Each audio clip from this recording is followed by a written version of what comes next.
नमस्कार दोस्तों, सरल ज्ञान में आप सभी का स्वागत है।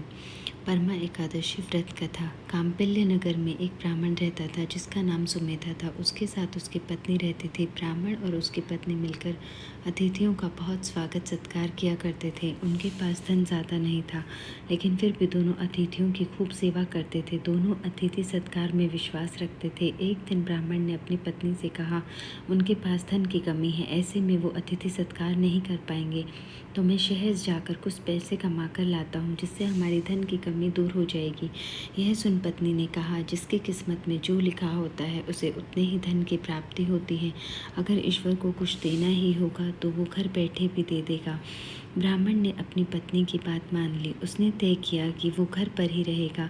फिर कुछ समय बाद शहर से उसके घर ऋषि कौंडिल्य आए। ब्राह्मण और उसकी पत्नी उन्हें देख बहुत प्रसन्न हुए।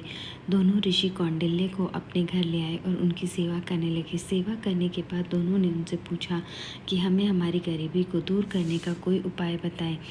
ऋषि कौंडिल्य ने ब्राह्मण के सवाल का जवाब देते हुए कहा कि अगर वो अधिक मास के कृष्ण पक्ष में आने वाली परमा एकादशी का व्रत करते हैं तो उनकी दरिद्रता दूर हो जाएगी और भाग्योदय भी होगा। ऋषि कौंडिल्य ने जैसा कहा था, ठीक उसी तरह ब्राह्मण दंपति ने विधि विधान के साथ परमा एकादशी का व्रत किया। इसके प्रभाव से उनकी दरिद्रता दूर हो गई।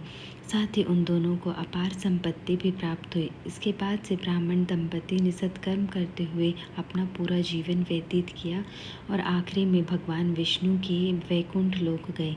जिस तरह परमा एकादशी का व्रत करने से ब्राह्मण दंपति की दरिद्रता दूर हुई, ठीक उसी तरह हम सब पर भी विष्णु भगवान की कृपा बनी रहे।